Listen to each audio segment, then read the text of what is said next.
ఆనాడు పనిచేసినటువంటి కాంట్రాక్టర్లకి, ఆనాడు పనిచేసినటువంటి సర్పంచ్లకు, ఎంపీటీసీలకు, రిటైర్డ్ అయిన ఉద్యోగులకి నేను అడుగుతున్నా.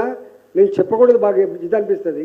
నేను మాజీ ఆర్థిక మంత్రిని కాబట్టి నాకు వచ్చి అడుగుతుంటారు, అన్న నాది 5 లక్షల రూపాయల బిల్లు ఉందన్న, జర ఇప్పిస్తావా అన్న, నాది రిటైర్డ్ అయిపోయినా నాకు ఈ రిటైర్డ్ బెనిఫిట్స్ రావాలి, ఇప్పిస్తావా, నా బిడ్డ పెళ్లి చేయాలి, నేను అప్పు కట్టుకోవాలి అని చెప్పి అంటే ఎంత శాతం తీసుకుంటున్నా? ఇవాళ ఫైనాన్స్ డిపార్ట్మెంట్లో 7 నుంచి 10% కమిషన్ లేకుండా ఒక్క బిల్లు కూడా బయటికి రాని జరిగిన వాస్తవమా కాదా? ఇదేనా ఈ ప్రభుత్వం? ఉందా ఎప్పుడన్నా? నేను కూడా 5 ఏళ్ళు పనిచేసిన ఫైనాన్స్ డిపార్ట్మెంట్లో. ఎప్పుడైనా విన్నారా ఎప్పుడైనా?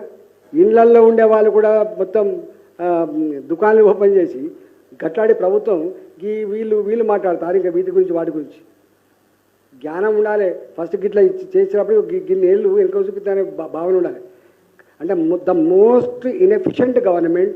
నేను 25 సంవత్సరాలున్న రాజకీయాల్లో the most inefficient government, the most corrupt government, coordination లేని గవర్నమెంట్, సమన్వయం లేని గవర్నమెంట్, ఇక మళ్ళీ వత్తో రాదో దుర్తో అనే పద్ధతిలో దోచుకుంటున్న గవర్నమెంట్ అంటే ఈ గవర్నమెంట్. ఇవాళ ఆనాడు పనిచేసినటువంటి కాంట్రాక్టర్లకి, ఆనాడు పనిచేసినటువంటి సర్పంచ్లకు, ఎంపీటీసీలకు, రిటైర్డ్ అయిన ఉద్యోగులకి నేను అడుగుతున్నా.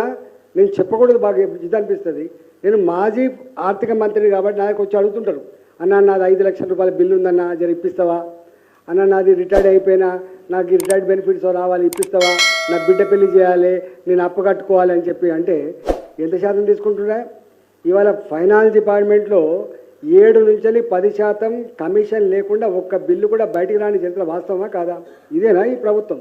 ఉందా ఎప్పుడన్నా? నేను కూడా 5 ఏళ్ళు పనిచేసిన ఫైనాన్స్ డిపార్ట్మెంట్లో. ఎప్పుడైనా విన్నారా ఎప్పుడైనా? ఇళ్లల్లో ఉండే వాళ్ళు కూడా మొత్తం దుకాణాలు ఓపెన్ చేసి గట్లాడి ప్రభుత్వం వీళ్ళు మాట్లాడతారు ఇంకా వీటి గురించి వాటి గురించి. జ్ఞానం ఉండాలి. ఫస్ట్ గిట్లా చేసినప్పుడు గిన్ని ఏళ్ళు వెనుక చూపిస్తానే భావన ఉండాలి. అంటే ద మోస్ట్ ఇన్ఎఫిషియంట్ గవర్నమెంట్. నేను 25 సంవత్సరాలున్న రాజకీయాల్లో the most inefficient government, the most corrupt government, coordination లేని గవర్నమెంట్, సమన్వయం లేని గవర్నమెంట్, ఇక మళ్ళీ వత్తో రాదో దుర్తో అనే పద్ధతిలో దోచుకుంటున్న గవర్నమెంట్ అంటే ఈ గవర్నమెంట్.